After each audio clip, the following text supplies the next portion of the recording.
Welcome, everyone. Today is Saturday, February 22nd, 2020. I'm Bob Diebold, Vice Chairman of the Committee for the Global Endeavor. Today, we continue with Phase 6 in the 32nd webinar in our series of webinars on the topic, Comparing and Contrasting the True Teachings of Jesus with the Traditional Tenets and Practices of Organized Institutional Christianity. This is topic 8 in the study guide called Revelation Revealed. Neil Waldrop is the author and also the chairman of the committee. I'm turning the webinar over to Neil now. Neil, over to you. Thank you very much, Bob. It is a great pleasure to be with you once again today and with all our other participants.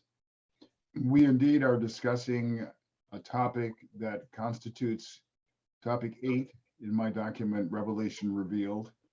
In practice, we will be focusing on an addendum, an additional essay that contributes to that long discussion document.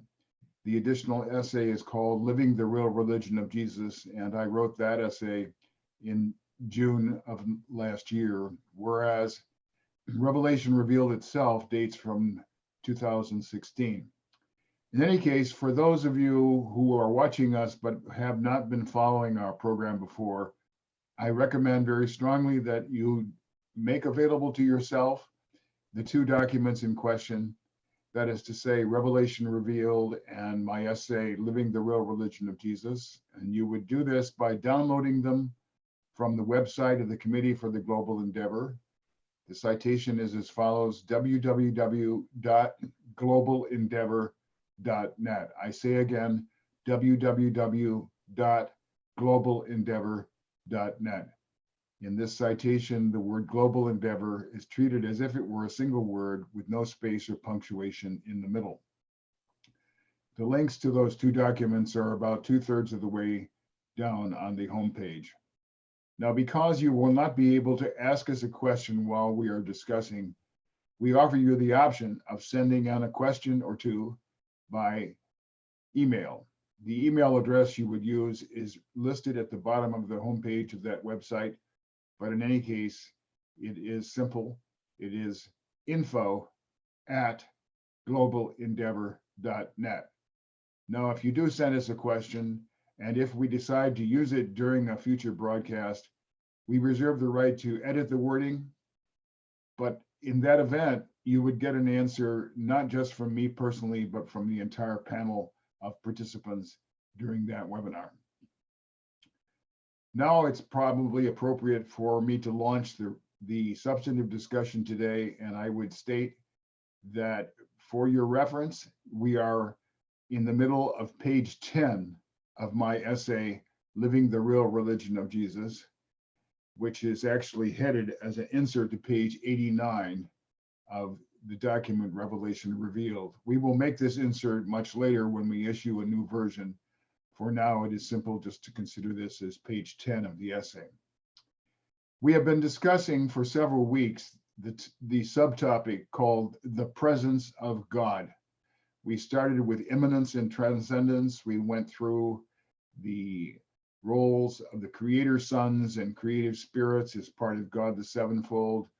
Last week, we devoted a considerable amount of time to the Supreme Being and the fact that the Supreme Being culminates and sums up all aspects of finite reality, and in that regard, does amount to the presence of God. At the end of the discussion last week, we began discussing a paragraph at the top of page 10, which talked about the idea that the procedures and the approaches in epical revelations that have occurred on Urantia differed somewhat, that the fifth epical revelation, like the first and second, involves focusing on the entirety of human life and experience, not just spirituality and religion.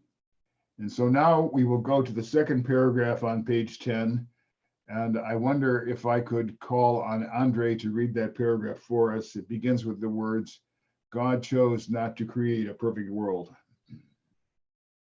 Certainly, Neil. God chose not to create a perfect world for human beings to live in, for such circumstances would be no credit to us. Instead, he offers us the opportunity to cooperate with him by doing all we can to foster the slow and gradual ascent of human traditions toward higher levels of material, intellectual, and spiritual achievement.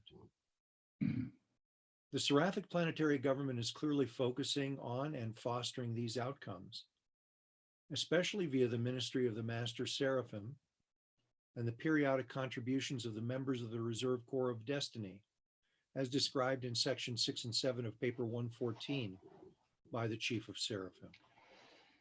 Thank you, Andre. Now, I would do my best to integrate this paragraph, or at least the ideas it contains, into our larger subtopic called the presence of God.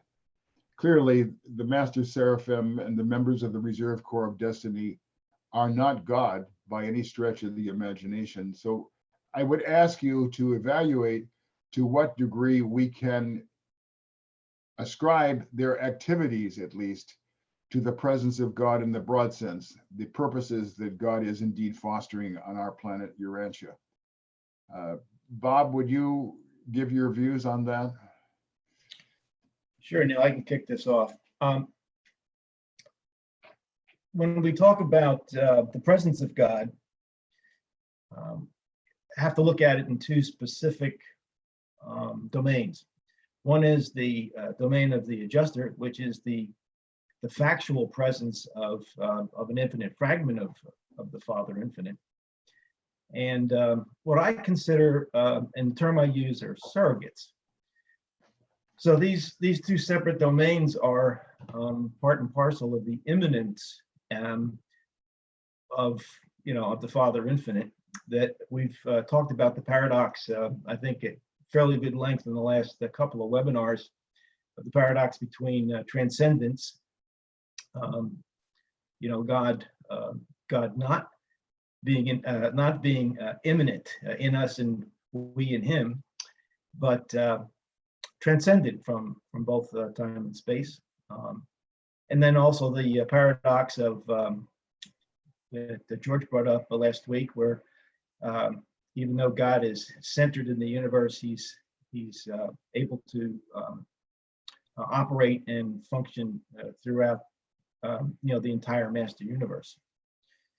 So the presence of God, as I perceive it and as we've talked about it, happens with this idea of the surrogates of the infinite spirit. And I think, as Bill Sadler Jr. called the infinite spirit, this is the existential part of the paradise triumvirate that's the all over God. This is the amount and depth and breadth of the surrogates of God is just totally enormous as we take some of the numbers as we read through the papers.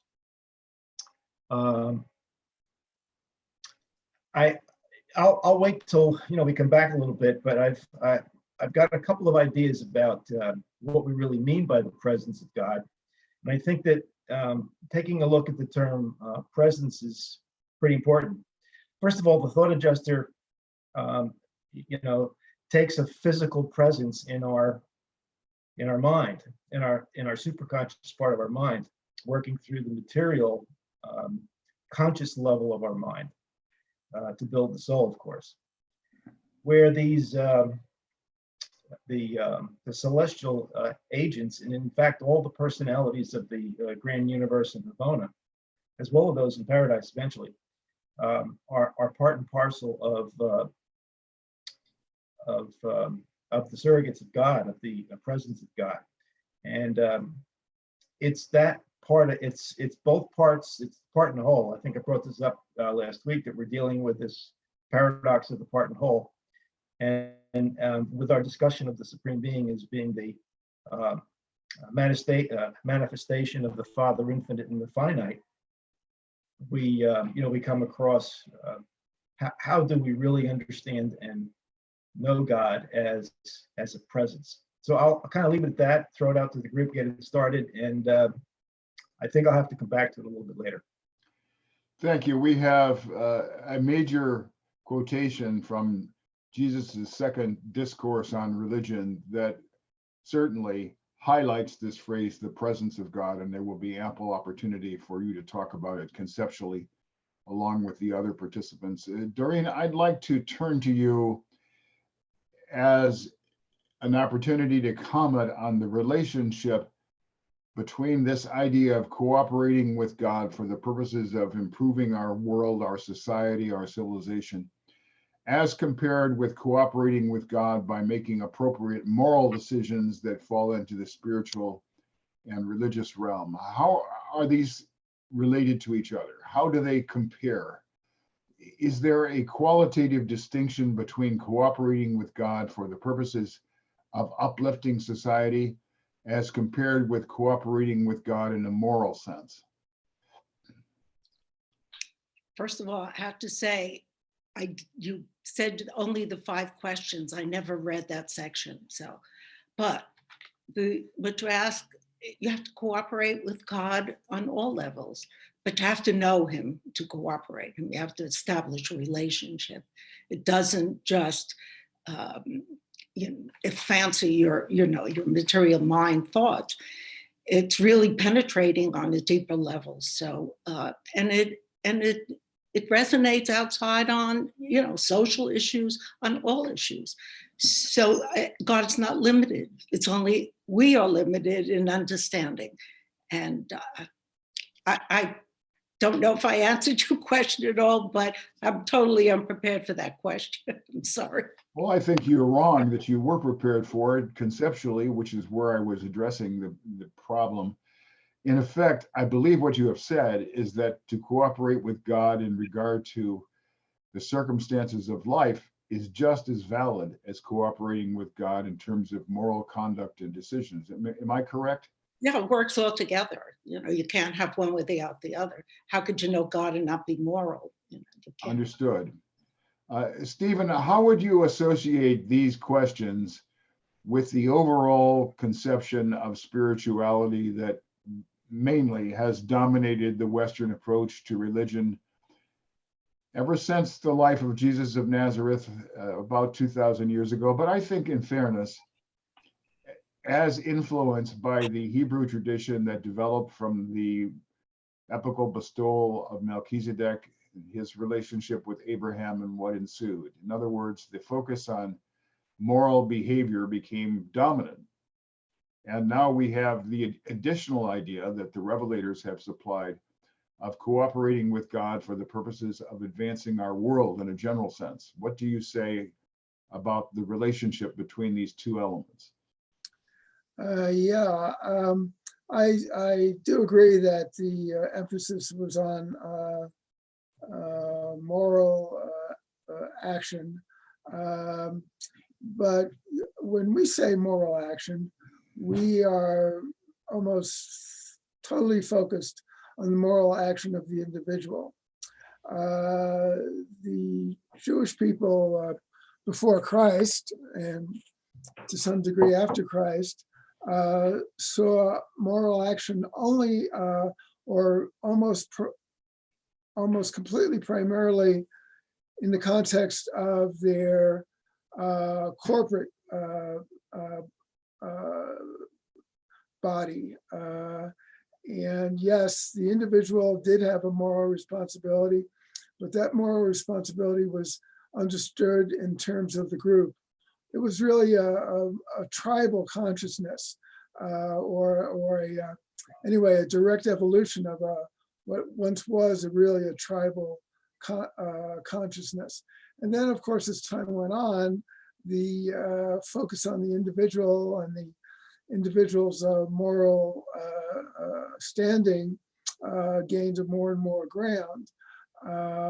But then again, the idea that people had it certainly was not articulated that the actions of the individual would contribute to a conscious awareness of societal advancement. Those ideas were present, but they were really, can I use the word inchoate? And they were unarticulated. But the idea of the Messiah really is the idea of contributing to the renewal of the world and the perfection of the world and the inclusion of the world under God's rule.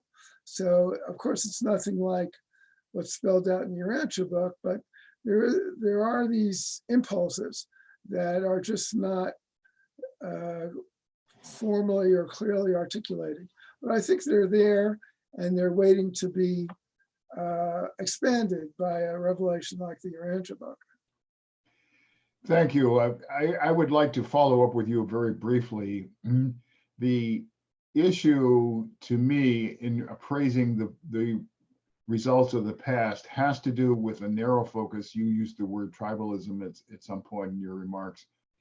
And I think that narrowness of vision is also something that needs to be examined in terms of the Christian tradition. In other words, the view that those who are Christians are superior to others on earth and have special standing and so on. So what I'm asking you now as a follow-up has to do with the question of expanding vision so that the benefits of all human beings on the world, all of them being God's children, are envisioned as part of this presence of God, not just the benefits accruing to one's own in-group. Yeah. Well, Christianity, I think did inherit, I can't call it tribalism anymore, but the idea of a special people or even of a chosen people. They rejected it in the case of the Jews being chosen, but in some sense they did inherit the pattern of thinking like, well, we are spiritually superior because we have a certain truth and a certain belief that other people don't. And I think that's just a matter of planetary evolution, of human evolution on the planet. And, but, then when I think about other religious groups, I think to one degree or another, that is always true, that we've got a truth that you don't have. So somehow that makes us better or closer to God or closer to perfection than you are. But I think there's a racial component of that as well. There are certain racial groups that are just more, I don't know if the word is competitive or more aggressive, not only physically, but also intellectually, or even aggressive spiritually. And that I think is certainly true of the white race, or what became the European races. So that may have something to do with it as well. But yeah, I think that idea of being something special because of what we believe is even present in Christianity. Thank you. Andre, I'd like to turn to you now for an even broader question. Perhaps my questions have been broad enough already, but I'm going to make this one even broader. Material, intellectual, and spiritual achievement is a series of words that appears in the middle of the paragraph. I would like you to reflect on those elements from a global perspective. For example, in talking with other readers of the Urantia book in regard to specific features of the work of the Master Seraphim, for example, the improvement of education, the answers I get were almost inevitably focused on the circumstances of education in North America, predominantly in the United States. Whereas the Master Seraphim that work in regard to education have to look at the question from a worldwide perspective. How is it possible for us to view the circumstances of civilization in that regard, but in also many other regards, while subtracting the special circumstances that we live in from our general appraisal? Well, it's a great question, and it's one very pertinent to our times, I think, because well, we find ourselves in a milieu where people are self-circumscribing, if I can use that term, their particular viewpoints in order almost not to have to deal with those kinds of other issues, or to in more likely cases, as a way of dealing with their ignorance of those situations. And so I look at it, since you've mentioned education as one of the elements, it just so happens that education would be one of the ways out of that. And part of what we're dealing with in our society today is that education is largely circumscribed to where we happen to be living. At least we can say that education that is primary and secondary, before we strive to achieve a college education, is limited to a curriculum that ignores certain aspects, like, for instance, just geography, other aspects of world culture and world history.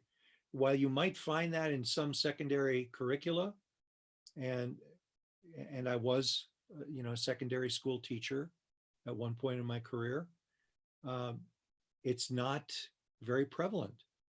And furthermore, because it isn't emphasized from an early age, it's not looked at as particularly culturally relevant. It's further not looked at as culturally relevant by the de-emphasis of the culture itself. The culture itself, while it will have world events in the news, these seem to be almost like you may as well be talking about another planet. As far as many people are concerned, I'd say not more than 10 or 20% of the population have the background to really understand the geographical context, let alone historical context of some of what's trying to be achieved. So I would say that is one of the ways out, is education. We need to change how we educate people. We need to begin to introduce into the curriculum more about the world that we live in. And at our peril, we don't do that. We are currently seeing what it does to a society to circumscribe unduly the education of people. That ignorance allows for what is regarded as a justified selection of facts that then become part of the constellation of ideas that people approach the world with, which have greater or lesser correspondence with reality. And if it has less correspondence with reality, then I think we have the opportunity for greater deception by our leaders. So I'll leave it at that for right now, but there are many, many implications to that paragraph that are fascinating. Thank you. I believe that you imagined that I was going to let you off the hook because of the answer you've just given, which was very persuasive and interesting. But I would like you now to turn these ideas of pluralism and diversity into another field that a different core of Master Seraphim work on very intensely, namely marriage and family life. Mm. And in these regards, I think everyone around the world, one way or another, believes that marriage and family life are important. I cannot imagine any society that has the contrary view that all that is trivial and doesn't matter. But the circumstances of life in various societies in various countries differ very substantially in regard to marriage and family life. So how are the Master Seraphim going to try their best to advance these practices in societies that are quite different in terms of economic development, in terms of political circumstances, in terms of education, as you have already discussed. How are the Master Seraphim expected? How can they expect to advance the circumstances of marriage and family life on a global basis? Well, I'm not sure if I can attack that head on, although it would be fascinating to delve into that in great detail, because clearly the mores affect marriage and family life on most of the planet in a very traditional way, although many of those traditions are being broken in all kinds of cultures where the norms are being stretched. Youth exposed to social media have a view that their traditions are circumscribed, not to overuse that term, but they're beginning to break out of that. So that becomes a factor in how people look at marriage and family life. They also look at what it is they ought to be achieving outside of that family, and therefore what their relationship of their work life to their family life might be. So let me depart a little bit from family life, but also return to it by trying to go back to, some of what Doreen was alluding to, and then expanded on by Stephen, because it really comes back to some of this question you had earlier of morality. The morality that is a morality that deals with my reactions to my environment. And I appreciated the historical view of Stephen of talking about how much of that was corporate morality. And that corporate morality was sufficient in that day, and it is entirely insufficient for today. Why is it insufficient for today? Well, we have so many philosophical and moral problems and ethical problems that transcend whatever the morality that could be handed down from generation to generation could deal with. We now have to dynamically solve our problems. And we're told in no uncertain terms in the Urantia book that really that needs to be a dynamic morality. Stephen used the term dynamism last week, which I love that term because it says so much. It cannot be mechanical. It is rooted in spirituality. It is rooted, in fact, in energy we cannot fully conceive how it operates. But without that link to a relationship with God, we do not have the, I think, the motive force, let's use that term, to actually come up with new solutions, new moral solutions to problems such as, does a self-driving car, should it aim to only kill one person in an accident versus 3 or 4 people in an accident if those are the alternatives? Those are the kinds of problems, and those I think are even small problems compared to the larger problems we have to deal with. So there's that aspect of morality. Then to phase shift at 90 degrees, I think you have to look at the morality of what do I do with my life? This idea that you were hearkening back to what the Master Seraphim are doing. How do I align myself with these larger global purposes? And what is the next right thing for me to be doing in a dynamic, creative sense, positively? That kind of positive, creative morality that says, how do I align myself with what I perceive to be God's purposes in the world? And I think those two things, while they should be functioning together, as Doreen said, this is a deep philosophical problem. They don't always apparently function together. And it's It's a deep problem for every individual to solve this for themselves. So getting back to family life must, in order to be effective in today's world, must prepare the individual to be able to tackle these kinds of problems. And the only way to get people to adequately tackle these problems, in my view, aside from giving them the philosophical underpinnings and having a home life that really has them grapple with problems, is to give them that sense that God is present in their lives and to teach them to constantly return to the presence of God for that energy and that motive force that they need in order to solve those problems. Thank you, Stephen. I would like to probe relative degrees of importance or priorities, if you prefer to use the term that is current. In the second line, I'm sorry, in the second sentence of this paragraph, it talks about the opportunity to cooperate with God by doing all we can to foster the slow and gradual ascent of human traditions, etc. What I would like you to comment on is the relative priority of these efforts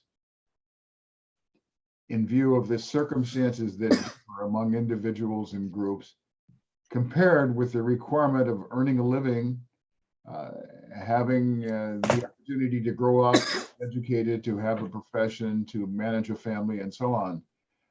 And so effectively, I'm asking where this opportunity to foster improvement ranks in relation to, shall we say, the more basic need to sustain life, to earn a living, to operate legally and morally. Well, I think a lot of that priority depends on the capacities of any particular individual. I think that most people would like to be able to do both, to take adequate care of their family and provide for the future of their offspring, to take care of those who are older within the family structure, and also help society at large through whatever efforts, volunteer efforts, or even financial efforts. I think ideally most people, well, I can't say most people, but many people would like to be able to have both a social role in improving society and also a familial role. Now, of course, supporting your family and supporting a healthy family is a societal responsibility. I mean, the two are not really separate. They really do dovetail. In terms of priority, I think for different people, the priorities are going to be different.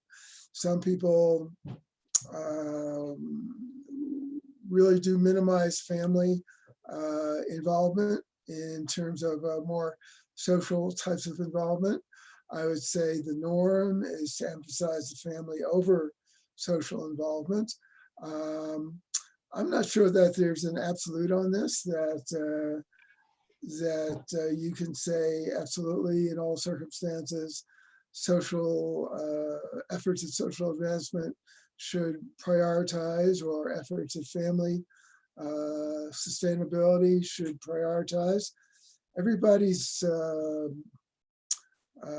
capacities and abilities are going to differ, and they should be used to the best of their ability, whatever that might be. Thank you. I regard that as a very balanced and judicious answer. I think Doreen wants to supplement it, please. Yes, I think it's a wonderful topic of discussion, family life. It's different everywhere. You know, I live in a mixed culture here, and I could tell you that the grandparents are involved with the children. They help their children watch their grandchildren, because it's very difficult today. Everybody has to work. or they choose to work. But I think it's mostly has to work if you want to live in a decent area. There are such differences, but I think the education system has to start someplace and teach citizens how to be a citizen of, first of all, of the country, and how do you raise children. They used to have, when I had my business, they used to have classes on marriage and family life and raising children, and I don't think they have that anymore, because I know my grandkids didn't have that. But they used to come in and buy a wedding cake and symbolize, this connection with another person, how to relate to them, what's like. I see everybody's working, and there is such a disparity in consciousness of materialism everywhere. When I say I go to the city a lot and I'm on the train and talking to the doctors and the nurses, many of them are retiring because the system is so horrible that they can't operate anymore, because it's all the bottom line. Doctors cannot practice their medicine. This is what I hear. And from my friends in Massachusetts, the doctors, same thing. So that's one area. Education system it doesn't teach them. I don't know what it teaches them, but you ask kids about history, they have no idea. They just don't know. Ask them about civil life, they have no idea. And then you look at the reality around you and all the corruption everywhere. It's everywhere. It's not targeted to this one or that. It's everywhere. It's so self-serving and so sad. And in the bank, I went the other day and they said the same thing. And I said, if you want to see an honest politician, look in their bank account. If they don't have a couple of $100 million, then, maybe they're, they have some ethics and morals.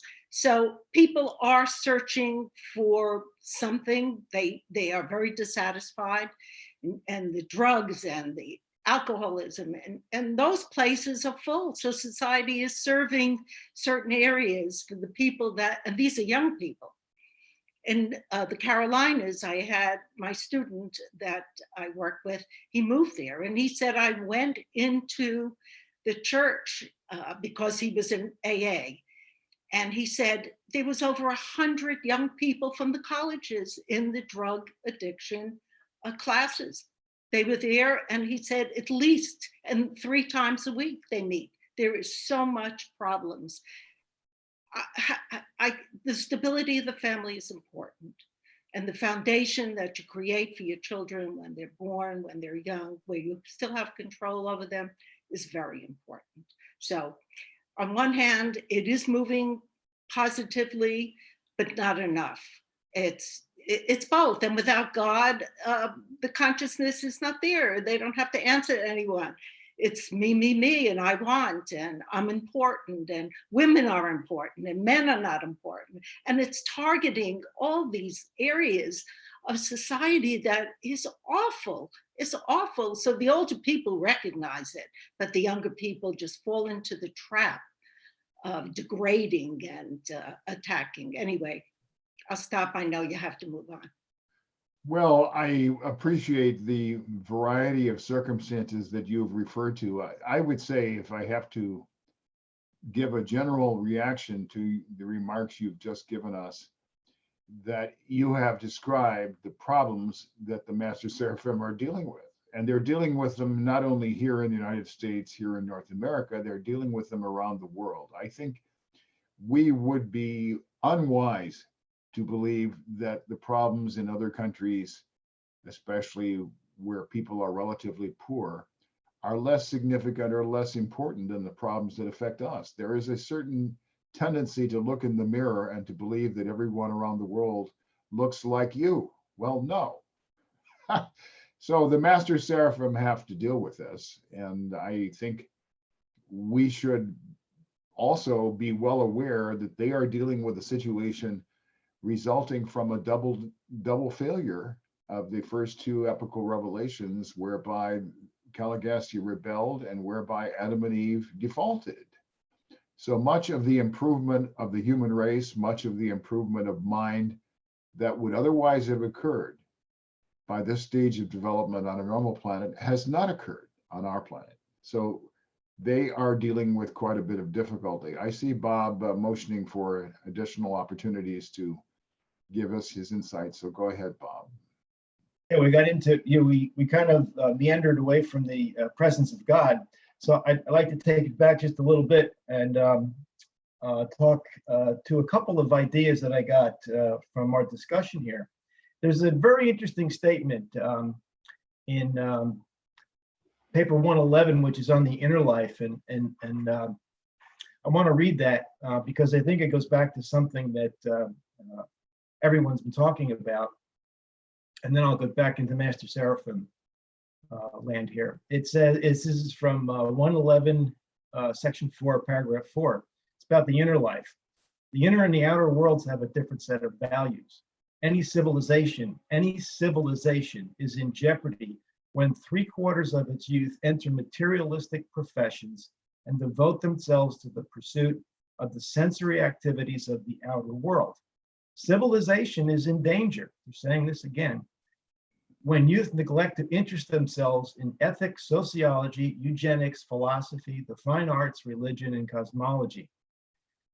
So when you asked Andre the question about education, I think that this particular 2-sentence paragraph says an awful lot. You know, the Revelation really does provide some salient, here's things that you ought to consider. Doesn't tell us exactly what the tactics need to be, but the strategies ought to be that we take both the negative side when 3/4 of the youth are involved in materialistic professions. Well, we have to decide what that is, and then the positive side, which is to move into studying about ethics, sociology, eugenics, so on and so forth. Reminds me of paper 72, where it talks about the government on a neighboring planet. Planet very similar to ours, of course, a double rebellion followed by a default. Some things are different. And in that, on that planet, of course, they've got no clergy. They have no ecclesia. That just hasn't developed. So all of the religion is done at home. That's my second thought I'll bring up in a second. But one interesting thing that I've always pondered, I've reflected on this a lot. And Andre, I too was an educator in the secondary system for longer than I had thought I was going to do, about 10 years. And realized that there are some ages right after the elementary school and before secondary school. It's that middle school age where the planet, the neighboring planet, takes that youth and moves them off of apparently what it looks like is sitting in chairs and trying to learn facts, etc., as you brought up, Doreen, and moves them out into nature and farms and so on and so forth, and having them to actually understand how things work in the outer world. Now, to work on the inner world, the idea of the torchbearers comes to mind here, which also points me back to paper 72 and the fact that there is no clergy. We've talked a lot, Neil, about the 2,000 years about how we've kind of lived with this authoritarian ecclesiastical clergy here on the planet. And the character of torchbearers is important. Torchbearers have to happen in the home, have to start from the home. And this is the part that I'm going to talk about. I just brought up an idea about the whole, and this is from paper 81, section 6, paragraph 23. The character of torchbearers. Well, what are torchbearers? Social inheritance enables man to stand on the shoulders of all who have preceded him and who have contributed aught to the sum of culture and knowledge. In this work of passing on the cultural torch to the next generation, the home will be the basic institution. The home will ever be the basic institution. The play and social life comes next, with the school last, but equally indispensable in a complex and highly organized society. I think it speaks to us quite well. That was an archangel, by the way, that wrote those words. So what we've got is we've got some some really grizzled veterans who are telling us some things that are patterns that really seem to work well. You know, we did talk a little bit about the tactics. So here's what I see about the difference between the Master Seraphim and the Guardian Seraphim. The Master Seraphim obviously have to work at the global level. You know, we've discussed that before. They're ideational clearinghouses, project promoters, and mind focalizers. That's how they operate. They can only operate at the very global level to move the ethics of a society, I think. And as the torchbearers and the Guardian Seraphim work on the morals of our society, you know, morals occur between individuals. I don't know if I can be well, this is my perspective of it, is that morals occur at the part, but ethics occur at the whole. And with the proper ethics and with the proper morals, then there's a bidirectional move between these two things that moves civilization in ways that make sense. Tried to put a circle around some of these things, but there isn't any question that education becomes circumscribed if it doesn't partake with philosophy being the chief pursuit, you know, of a civilization at some point. Over to you. Thank you. I believe that if I try to generalize from many of the interesting insights you've shared, the net theme has to do with the interrelationship of all these elements as part of advancing society and civilization, and the fact that individuals, in keeping with earlier comments by Stephen, have to judge their own priorities and their own capacities to contribute. So this is the equation, and God is fostering an advance in society and civilization. There are major handicaps on our planet for the reasons that we've already discussed.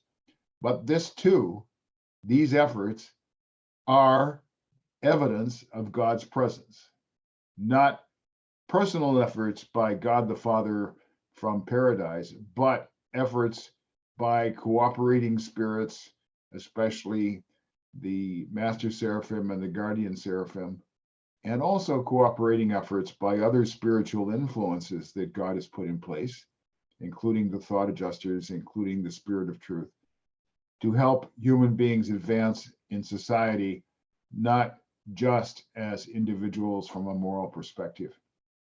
So that's enough of my summary, at least at the moment. And I would like now to turn to the quotation from Jesus' second discourse on religion, which appears near the bottom of page 10. I will read the tagline that begins it. The tagline says, "In Jesus' second discourse on religion, he stated."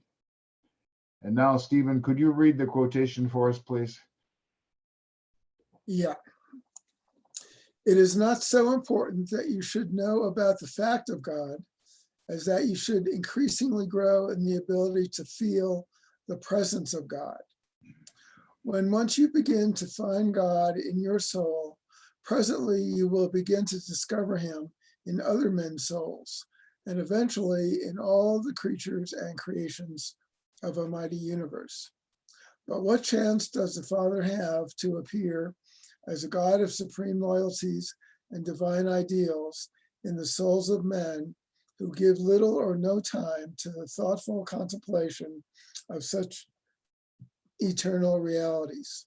While the mind is not the seat of the spiritual nature, it is indeed the gateway thereto. It's paper 155, section 6, paragraphs 12, 13. Thank you. Andre, we ended our discussion last week with spontaneous observations of yours about the importance of feeling the presence of God. And you basically concluded that we, the readers of the Urantia book, will find it difficult to understand the teachings unless we also find a way to feel God's presence. Would you like to elaborate on that?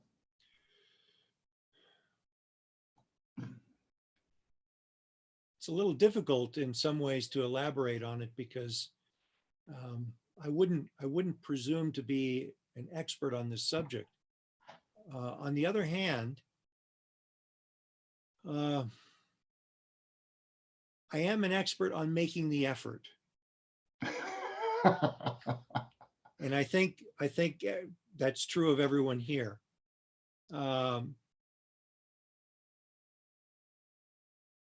This I think this particular tiny paragraph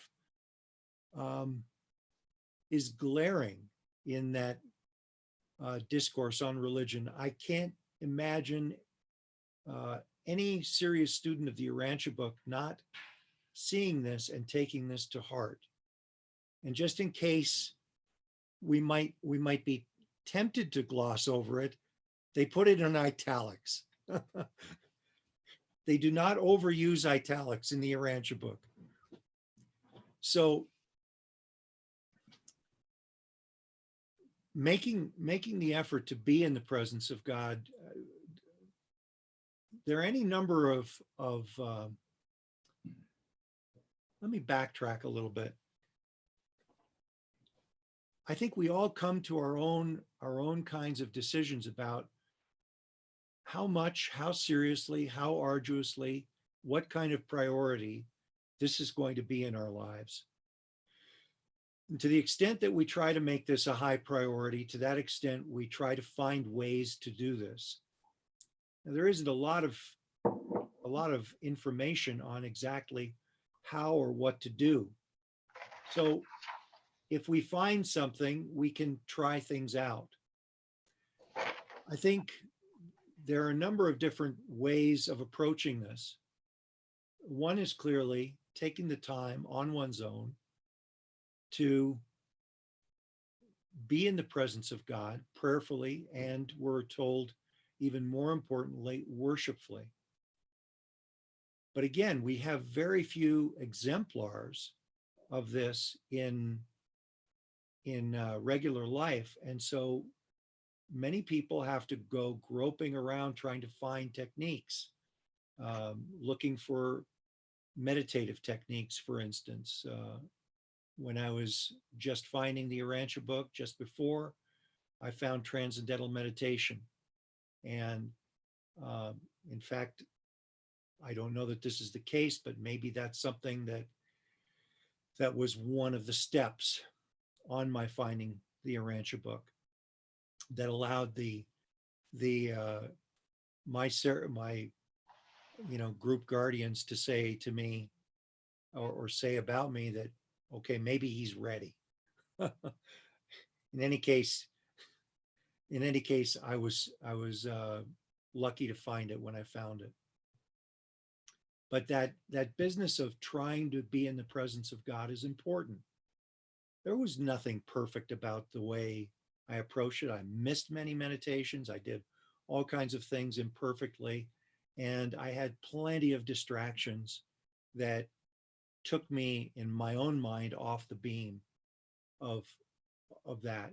But sticking to it and keeping at it would be a theme. The persistence of wanting to go forward with that would be important.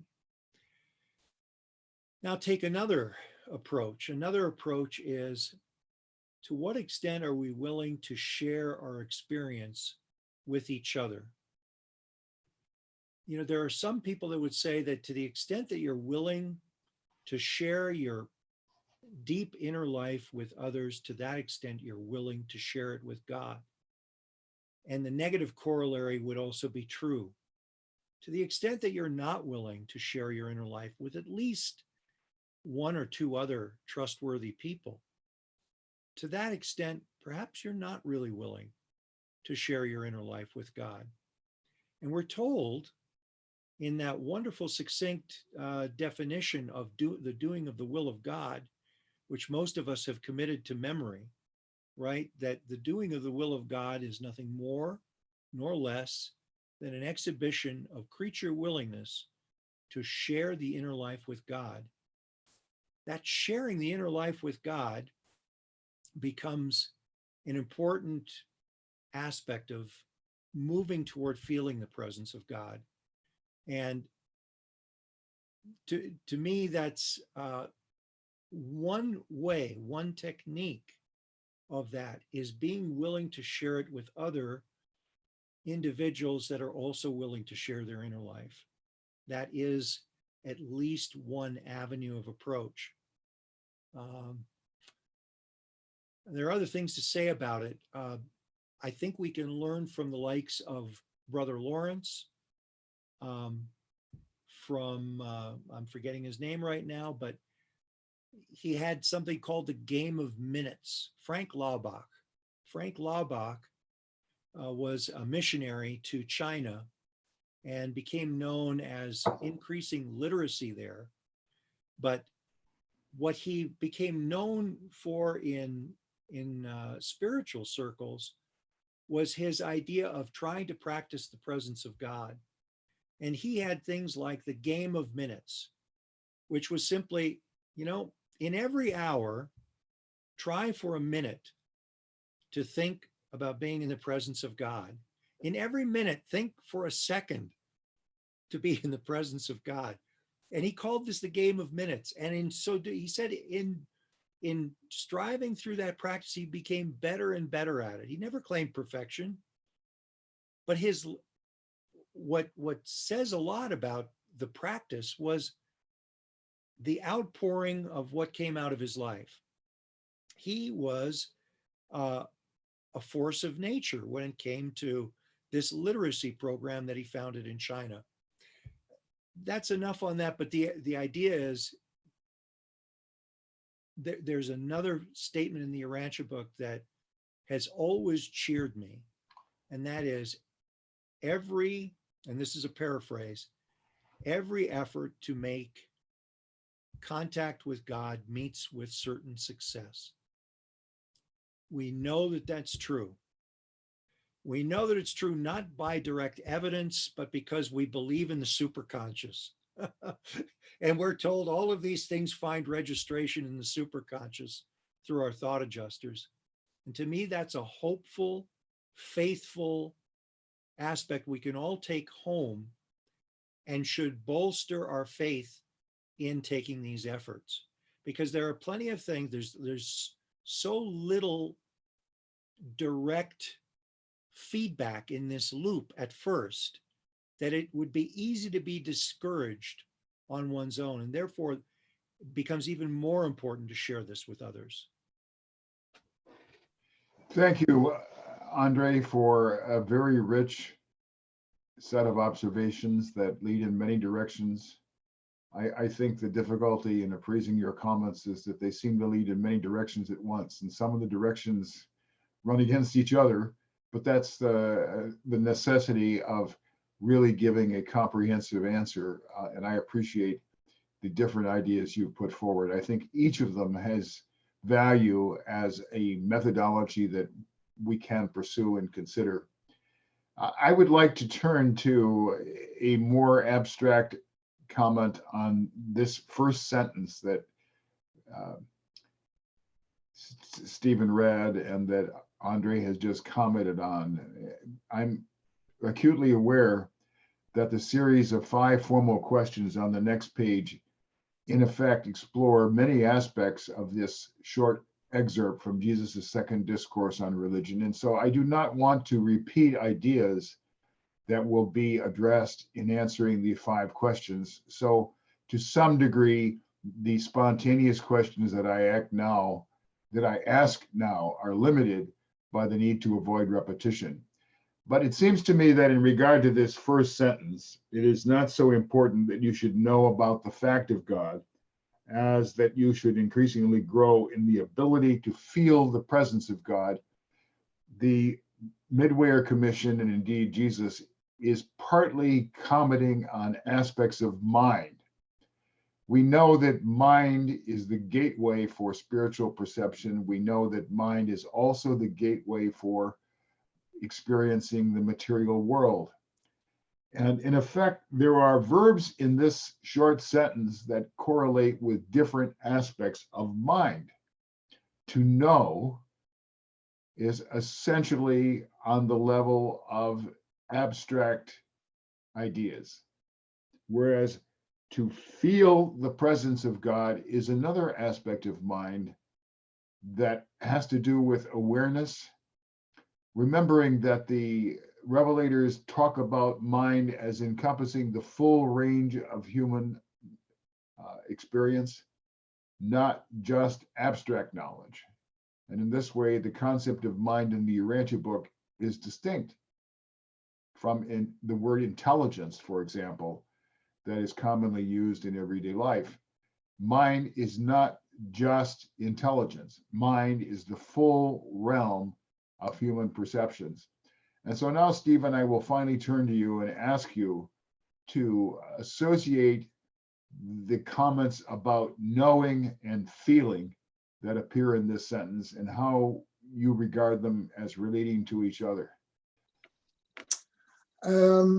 Yeah, what struck me was the phrase about knowing about the fact of God, and then in the paragraph below, comparing that with thoughtful contemplation of eternal realities. Now, those are both mindful activities, but one is knowing about a fact, and when they speak of thoughtful contemplation, I think that it is integrated to some degree with feeling the presence of God.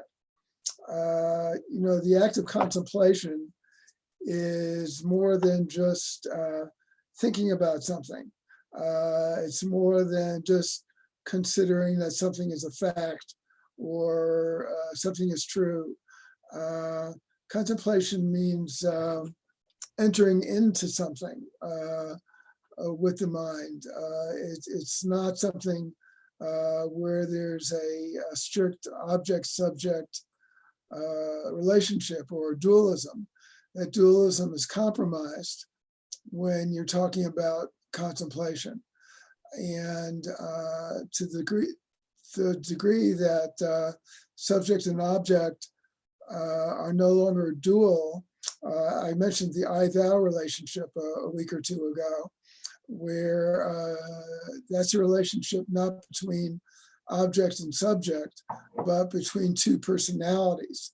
So as soon as you have a mindful relationship between two personalities, that promotes the act of contemplation, which of course can also engage a feeling of presence of that other personality or that other person. So contemplation, personality, and feeling are to be distinguished and contrasted with knowing a fact about something. So that's a very, very basic contrast there.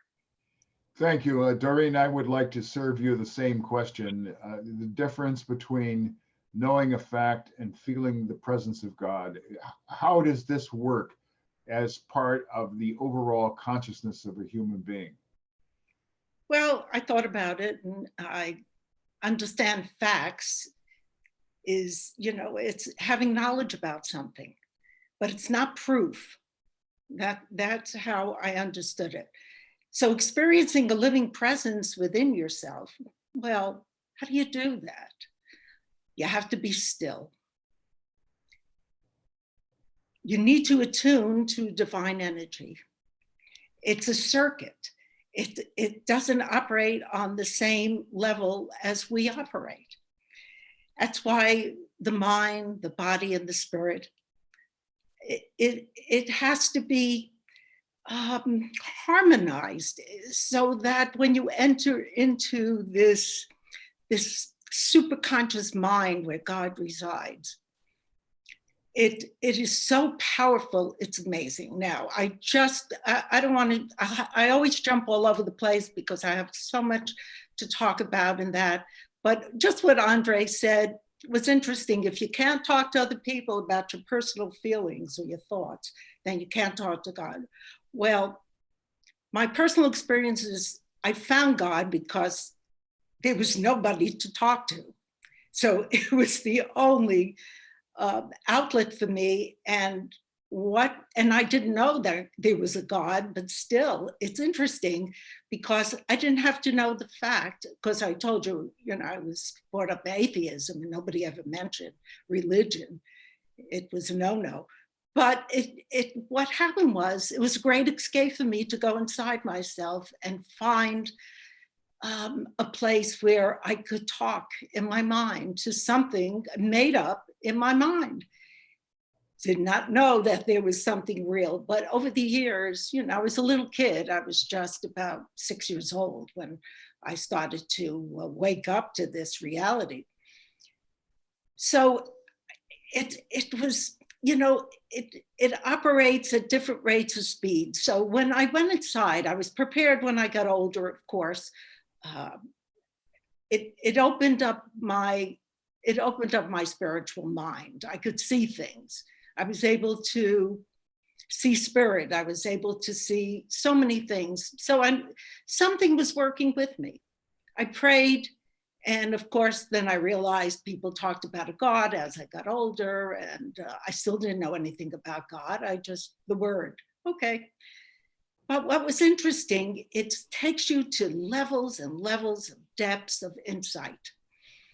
And it's, if you believe you're separate from God, then you are separate from God. It's how you think about things. I began to understand because I could feel something operating within me. I didn't have to understand what it was. I just knew something was happening. And of course, it was wonderful.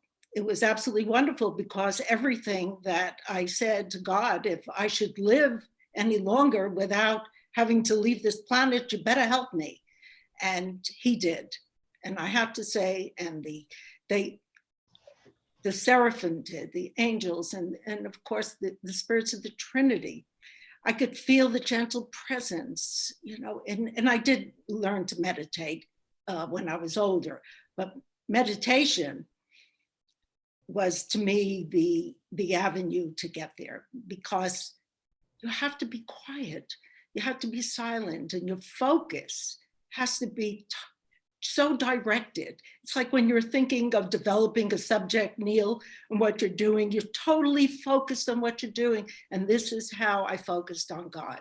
Who are you? What are you about? Tell me about yourself. And then, along came the Arancha book later on. And all of a sudden, it happened. That's how it opened up my third eye. I saw the most beautiful things. And it wasn't my imagination, because everything I needed, God gave me.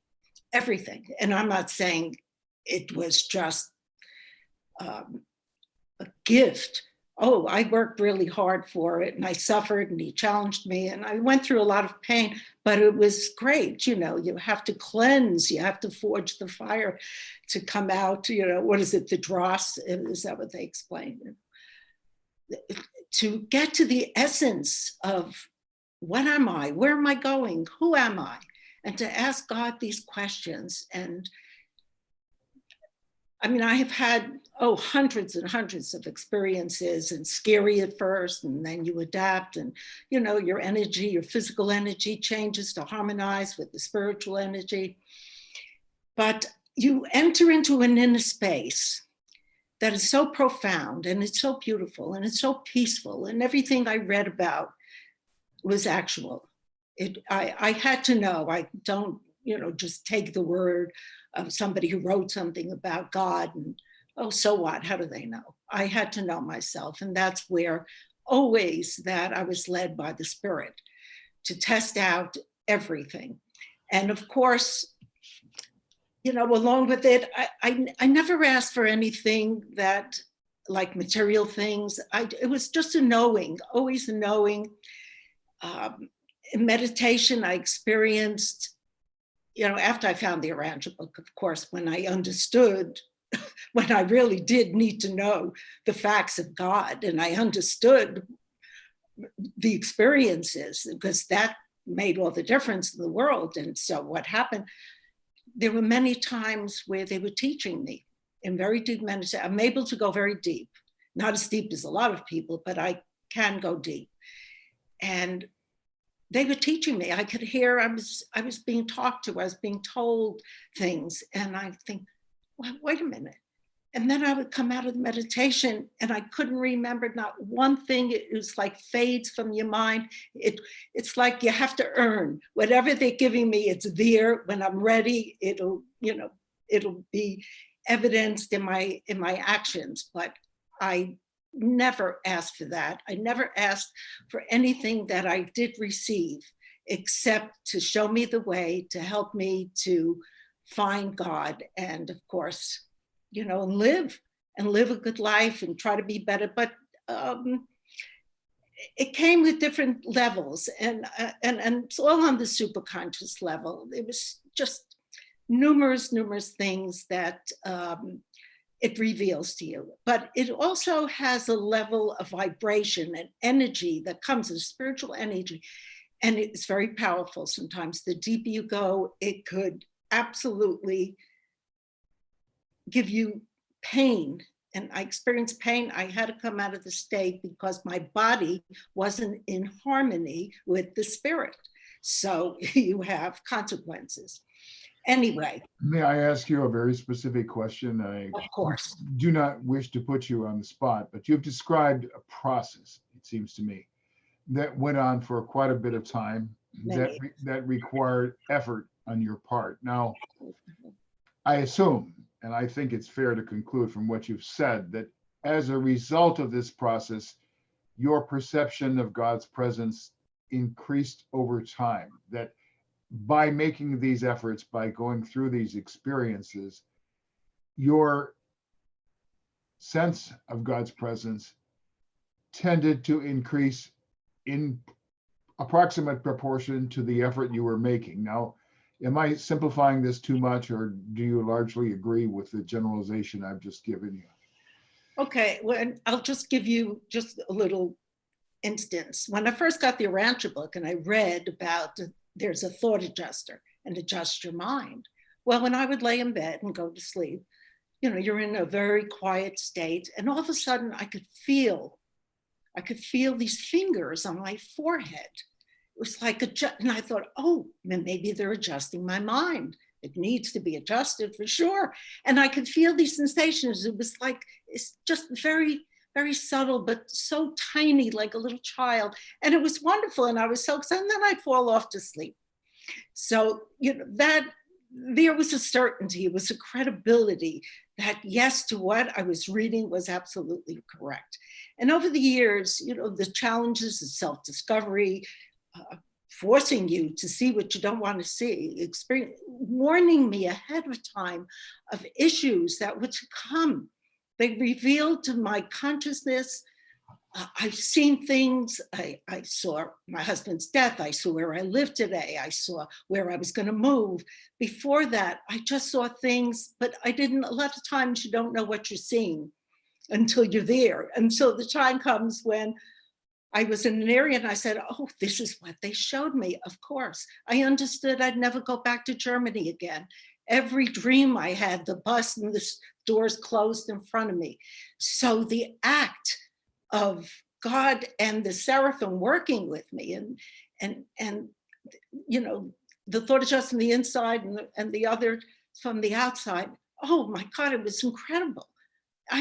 Nobody could ever tell you that wasn't real. It was as real to me as talking to you now, even more real because it's inside of you.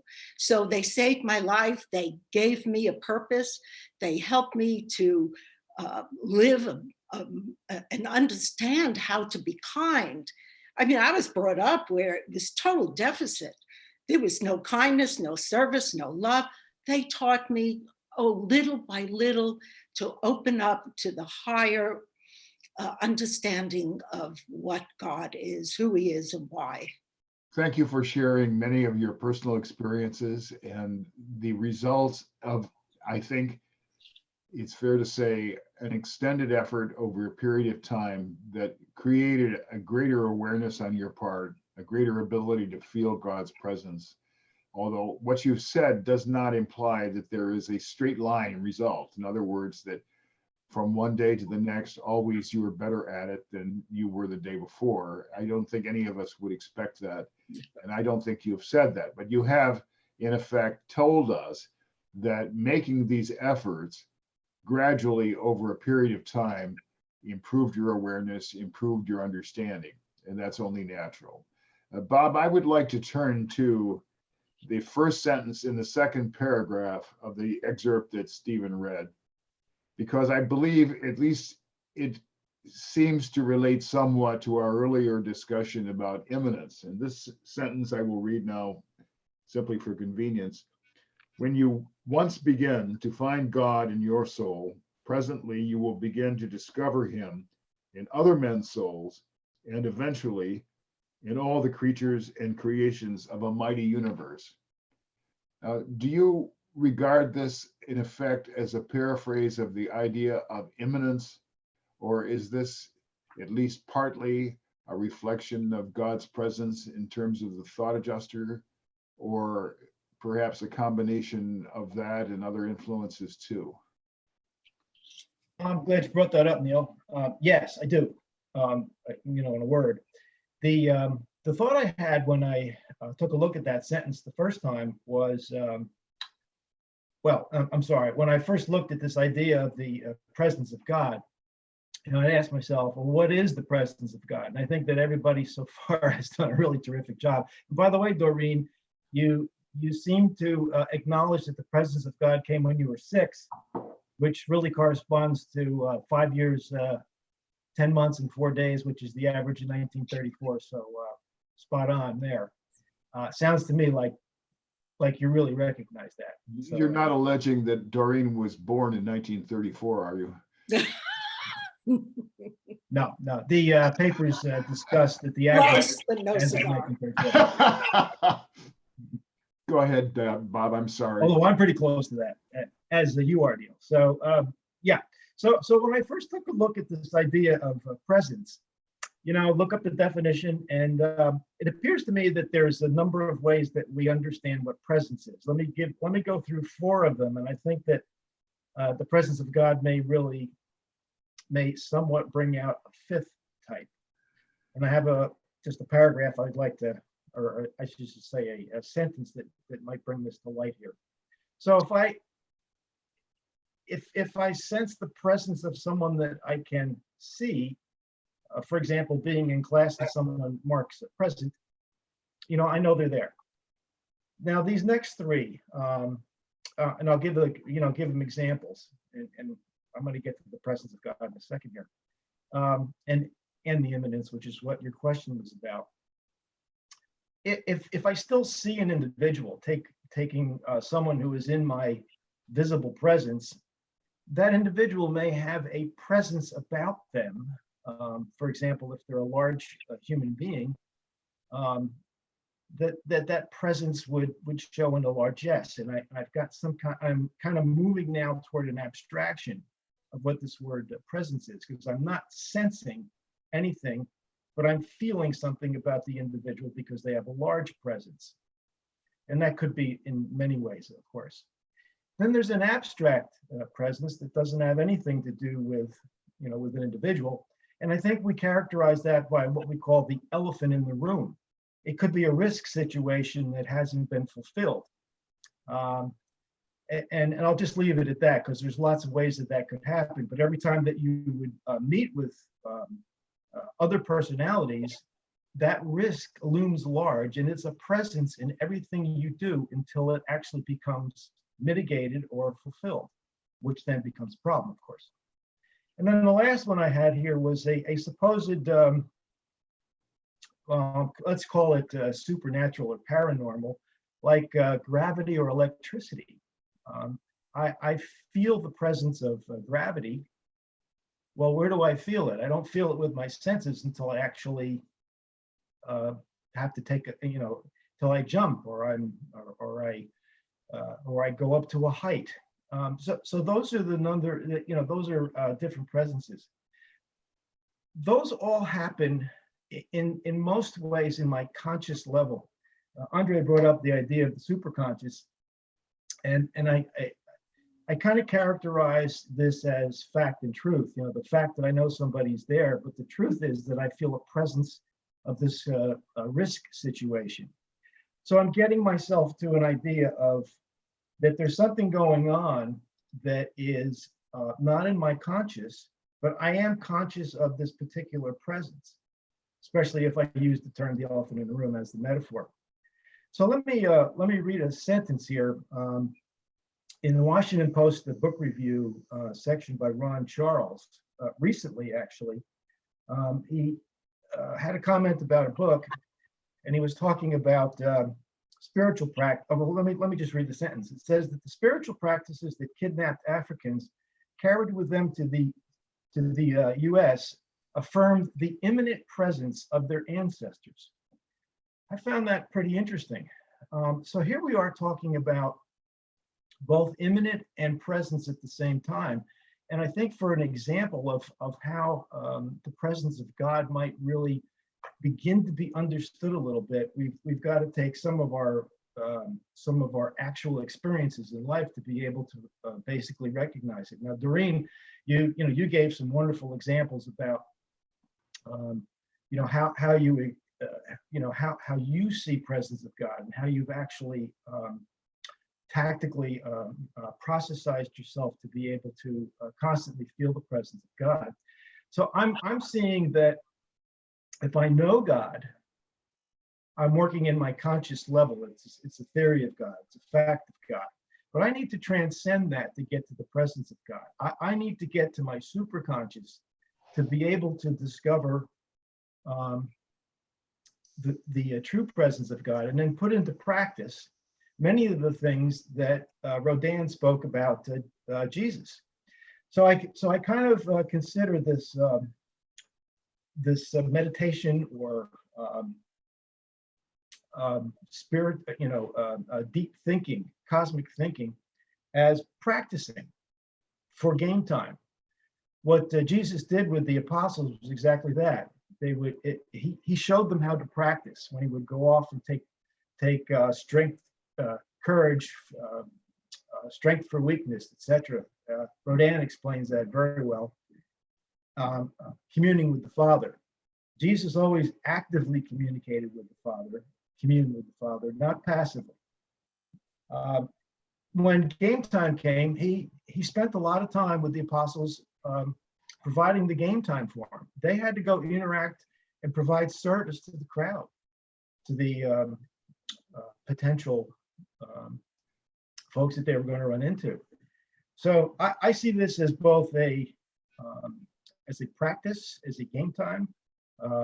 As a practice to get the game time, because really that's the important part, is to be able to interact with the discovering God in him and the other men's souls. Now I do have one other thing I want to say about this sentence here. Him is not capitalized. When you once begin to find God in your soul, presently you will begin to discover him. Now I checked back in the single version, and in fact that it's not capitalized. I thought that was a little bit odd. So reflecting upon this, I'm thinking that the presence of God in my, the thought adjuster is building our soul. He's weaving it with the value decisions, with those spiritized thinkings, with the practice time that I'm doing. He's building my soul, and then I go and I actually go to game time. The fact that this is a small him, H on him, to me means that our soul is going to be developing another presence of God as a surrogate level, not as the adjuster itself, which is the direct, as I said earlier today, is the direct indication of the presence of God. But it's this indirect presence of God, this immanence of God that shows up not only in my soul, but also in the soul of others. So pretty powerful sentence, a lot to think about, and it created a lot of thought time for me, to be honest with you. Thank you. Thank you, Stephen. I'll recognize you in just a minute. I would simply like to comment on the capitalization question that Bob mentioned near the end of his remarks. The traditional method in Christian literature has been, over the generations, to capitalize pronouns referring to God. The Revelators did not do that systematically.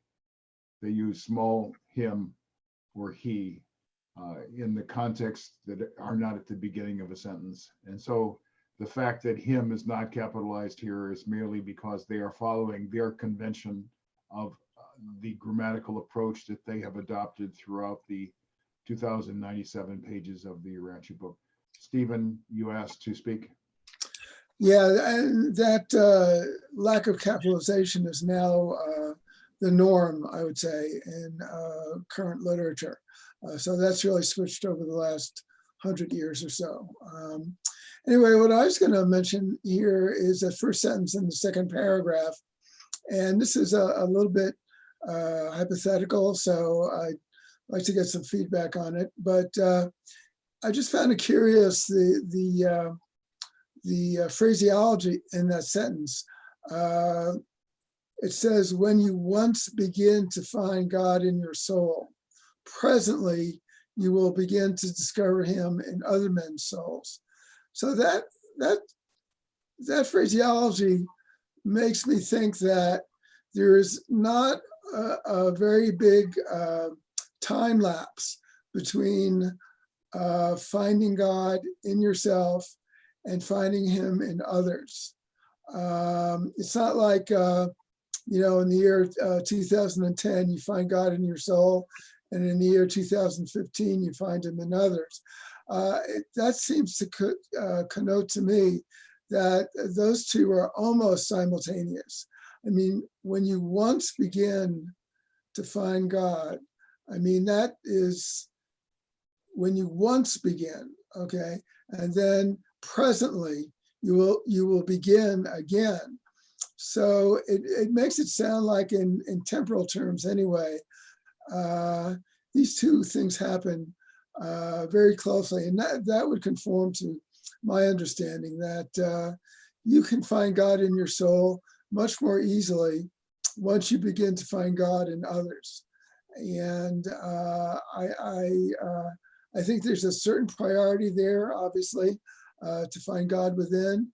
But that priority, in temporal terms anyway, is a very short-lived priority, temporally speaking.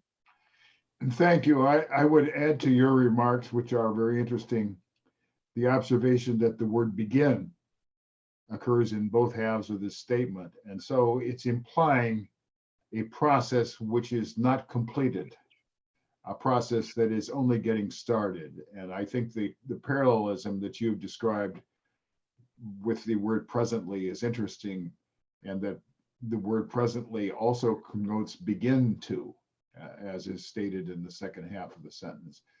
Well, ladies and gentlemen, I think we've done a reasonable job on commenting on these quotations from Jesus' second discourse. As I stated earlier, the questions that are formal questions on page 11 cover much of the same ground. And so I would now like to turn to page 11 and begin the formal questions on the premise that each of these involves at least an opportunity for each of you to answer. And I'm reluctant to say that every single one of you must answer every single question. So what I propose to do is to ask a few, perhaps two, and then offer the opportunity to answer the same question to the others whom I haven't called on in regard to that specific one. So now I will go to the top of page 11. The first question is formal question C. Why is it more important for us to feel the presence of God than to know about the fact of God? Andre, you have given quite a few persuasive ideas about feeling God, and now I ask you to give your answer to this question. Well, I think this one can be answered pretty tersely if we want to. It's the same reason that in Government on a Neighboring Planet, they give us the wonderful educational regime that says that they prefer to teach experientially rather than through book learning, that book learning only happens later after they've been given a great experience. In the same way, with regard to your question, if I have an experience of God, I don't need to learn about the fact of God. That experience already contains the factual knowledge of God's presence by virtue of just having had the experience. That's presuming. I mean, if we wanted to introduce the idea of an irreligious or an atheistic perspective to this, where that experience could be called into question, empirically, there is no way for me to prove to you the presence of God. And so talking about the fact of God can be debated, but in the inner life, there is no debate on that. Unless we go and assume that we can really question our own, the reality of our own consciousness, the reality of what we're experiencing, which we can always do. There's plenty of examples of mental illness and all kinds of other things. The thing that we can't quite dispute is, why is this such a universal? Why is this experience so universal in human experience, even though it's not universally sought? That wherever it is sought, it seems to be found. There may be counters to that proposal, but for those that have had the experience, there's no challenge. There's no challenge of their experience of having experienced the presence of God. Therefore, it's almost anathema to be talking about the fact of God, whereas the opposite contention is not true. Thank you. In effect, you're implying, at least I believe you're implying, that the question of facts is largely unimportant for someone who already has felt the presence of God. In other words, this is not an abstraction. This is not, shall we say, a game of words, but rather a close realization, much in the way that Doreen described. Am I interpreting what you've said reasonably well there? Yes, in fact, just elaborating a little bit, when people are talking about abstractions, they are already de facto implying that they have not had the experience because it's not real to them. Thank you, Doreen. I would now like to give you the opportunity to comment on this question. Why is it more important for us to feel the presence of God than to know about the fact of God? I thought I did, but anyway, I'll say a little bit. Number one, Andre, I think it was you that said, you know, there's that spirit gravity force that pulls you in, and it becomes habit forming, the meditation. And that's what it does. It really does. Once you enter into something, it becomes alive in you. And that, you know, the adjutants of curiosity, just, it forces you to forge ahead and let's explore. So your question to me is to feel the presence of God. How did you explain that to me? I'm sorry, I get distracted easy. Well, I'm in effect spinning from Jesus's statement. He says it is more important. And so I'm asking you, why is it more important? Okay. Well, how could, it's so important because I thought about this poor soul, this thought adjuster that chose me, that worked out a plan for my life, right? So, okay, how am I going to reach this person? How am I going to get the attention? And it's not easy to get the attention of such material level of thinking and being and acting in our daily lives. Well, they put you, you know, through a lot of adversity. That's number one. But once you connect, and sometimes maybe you reveal a little bit to somebody, that's the lure, the hook, it pulls you in, So, wow, what was that? You'd be surprised. I mean, there's many ways to hook a person, to get them to open up their eyes and see beyond this. But there's no joy without effort. Everything is effort. Everything you do is explored in the area of something beyond what you would know normally.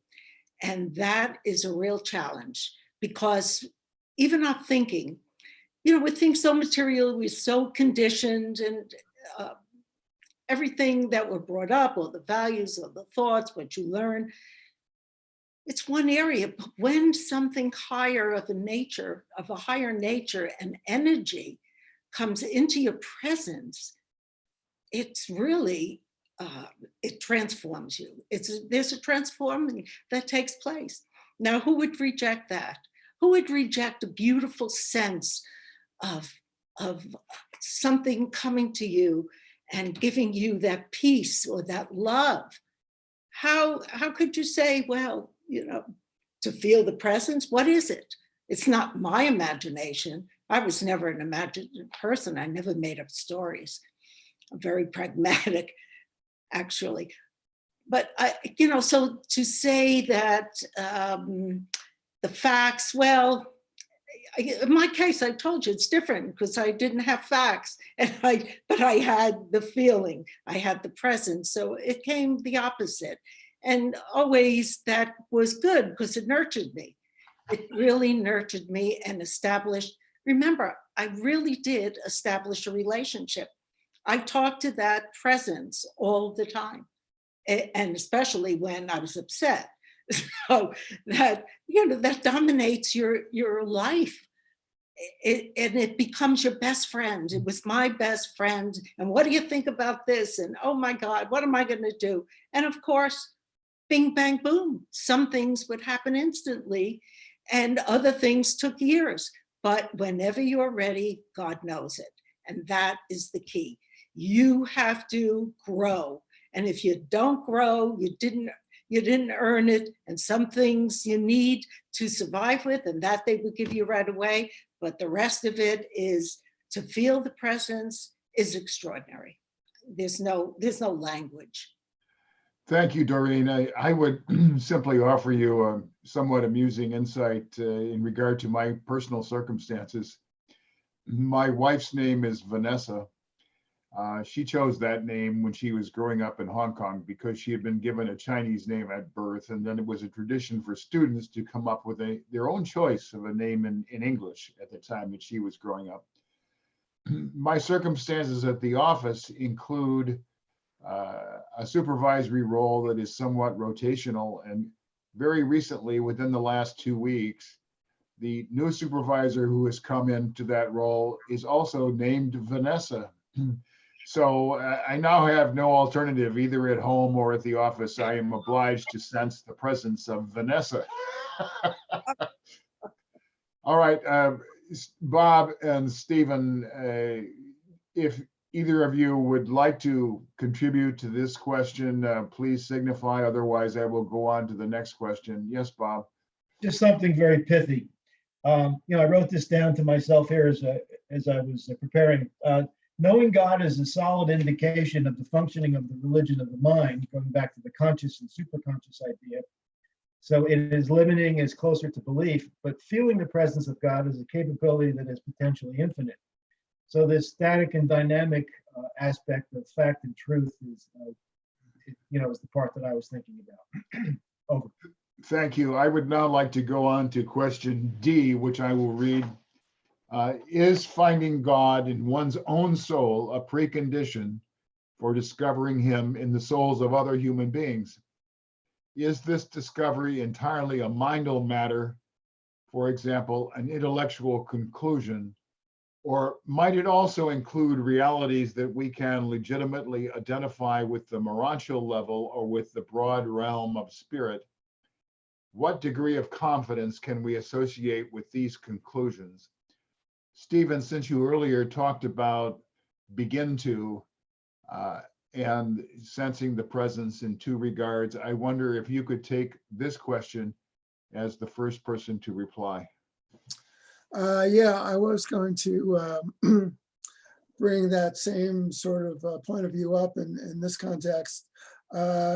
Well, strictly speaking, yes, finding God in one's own soul is a precondition, but I wish I had the language to somehow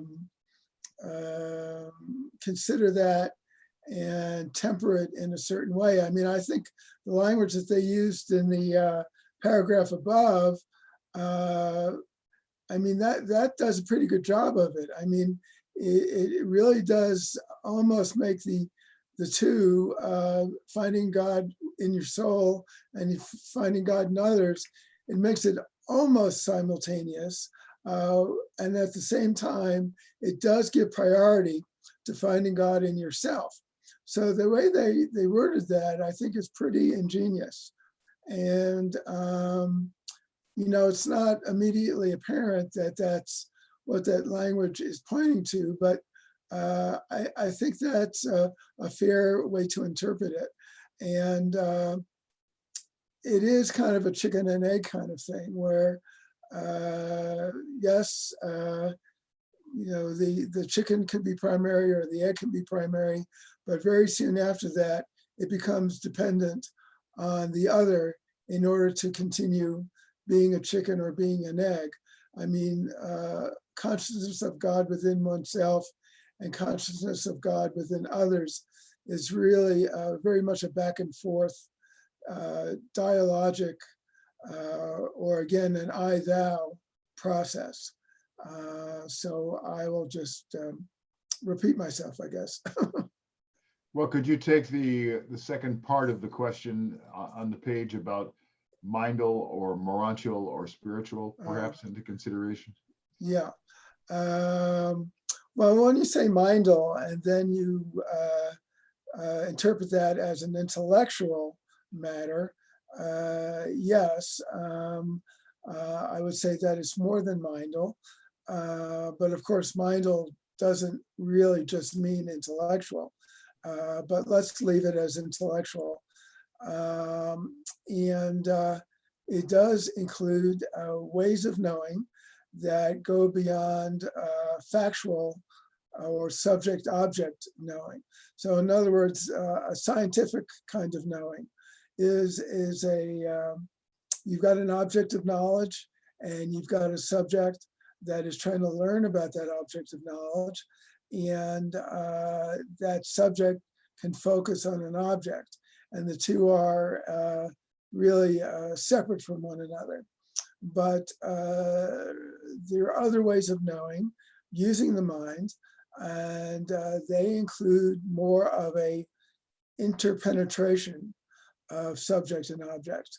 So when those two are in a relationship based on contemplation, that was the word used before, that process of contemplation really breaks down the duality of intellectual knowing and brings it into a morontial level of awareness that includes a spiritual source for that awareness, not only a mindal or intellectual source of that awareness. And I think that's what Doreen was talking a lot about. It's experiential, it's personal, it's an I-thou knowing, and it's not a subject-object knowing. Thank you. Andre, it's your turn now. I will simply say you have an opportunity to answer the question in general, as Stephen has, or perhaps in some variation on the way he went about it. Yeah, the thing that strikes me, and I appreciate Stephen's answer, really putting it in that dialogic sense seems to resonate, I think, with anyone who's had any kind of experience that way. I always like to look at null hypotheses. Suppose I think I've had the experience, but now I don't see God in other people's souls. Have I really had the experience? Or the other way around. If I see God in people's souls, how am I doing that? Were I not to have had that experience, seeing God in my own soul? So I like Stephen's emphasis on the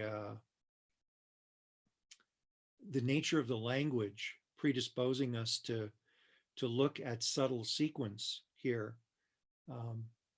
It seems to me that is logical, that we have to have found him first in our own soul. But of course, we're told that even prior to that, our sign of finding God is first the sign that he has found us, and prior to that, right?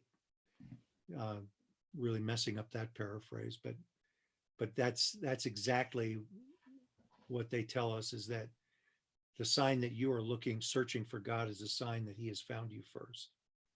And that just makes sense. Andre, apropos of your phrase that you like the null hypothesis, I recall that you have told us before that you spent some time in Quebec and became passably fluent in French. Uh-huh. The Yeah, reason I would I'm say going- barely proficient, but Barely proficient. All right. Well, maybe you know this expression in French. It's called les nuls. they And knew. it means the know-nothings, basically. The nuls are people who know nothing. It's frequently used in the computer context, instructions on using Windows for les nuls, those who Yes, have yes. those who have Right. no knowledge whatever. So that's a different kind of null hypothesis than the one that you've just spoken of. Bob, That's how they translate the series such and such for idiots. that's right. Yes. Bob, your turn. Yeah, this is an interesting question, Neil. As all of the ones that you have are, to say the least, because it gets us into some very interesting discussions. I separated the finding and discovering, and did a little bit of thinking and reflecting on what the differences were there. And I must say, Steve, I kind of went through the same sort of thinking as you posited here today, that maybe finding and discovering is simultaneous. I actually went almost in the other direction until I reread the first sentence, again, of what Jesus said. And I think that finding God in my own soul is a precondition, of course, but I actually almost went the other direction in thinking, a child who gets this, first gets the direct presence of, the infinite Father as the thought adjuster at the age of nearly 6. How did, what's the process that gets that child to that level? And the child has to deal with other personalities, of course. And at some point, that child makes a moral decision. Well, what is a moral decision? And that's why I said earlier that I think a moral decision has to occur between two personalities. And ethical decisions have to occur at higher levels, mathematically higher levels. That's a subject for discussion, I suppose. I could be changed on that. So finding is an active aspect, and discovering is more of a passive one. When I discover something, I wasn't really looking for it. So after I started to look at this particular question, and that's why I said thank you for the question, Neil, because it made me rethink where I was headed with the first question. And is finding a precondition? I think it's both necessary and sufficient for discovering him in souls of other individuals. But the important part of this for me is when I do discover And as Andre said, what is, how do I know when I really discovered that this is the boss's kids? What Bill Sadler Jr. used to always say on his discussions to the early societies was that, hey, it's like the boss's kids. Would you treat the boss's kids any differently than you would a person on the street? No, they're all the boss. Every human being of sound mind and even of unsound mind at this point is just as long as we have an individual has the seven adjuncts and the Holy Spirit. That's an individual that is a child of God and a brother / sister. So it starts out as a mindful matter in an ethical stage in my mind, and all of the things that going back to the analogy of a child, because that's essentially when this occurs. But it does become a morontial aspect, because the personal universe that we're dealing with here is dealing with personalities, and it's in the personality action that creates those morontial relationships that will be a part of the Supreme forever. So I see it as a precondition. I also see as the finding and the discovery as being very important for the growth of the individual, as well as the growth of the group, as the individual becomes the torchbearer then. So I'll leave it at that. Thank you. Thank you. Doreen, I'm going to offer you an opportunity to speak on this question if you wish, but I'm not going to oblige you. Would you like to speak on this, or should I just go on to the next question? Oh, I could just speak a little bit, perhaps. I was not trying to constrain you. I was trying to give Oh, you. it's okay. I'll skip when I have to. Okay. Yeah, I thought about it as well, and I said to myself, of course, you could, like-minded people attract like-minded people. So yes, Stephen is right. You could see with the mind, you could see the manifestations of their soul consciousness, the kindness, the loving person. But it's easier to see a person that doesn't have God in them than to see the ones that do. Because it's funny, it said in the book, there was a little sentence that said, there are only two groups of mortals in the eyes of God, those who desire to do his will and those who do not. So, and you do see with the eyes of the spirit if you're going to see it. But I don't know, if you have personality, you have God. I just find that even if they don't know it, God still is there. It's the levels, the growth levels, that becomes an indicator. And also you could fall from grace at any time. Doesn't mean a thing. You could go from one level down to nothing, and many have. But yeah, it's not an easy thing to say that, oh, I discovered God in someone else. Just, I don't know. I don't look for it that way, but it's that there's something, a compatibility that between personalities that, and people say, oh, oh, see, let me ask you a question. I'm telling you, people drawn to each other that have some kind of a spiritual essence.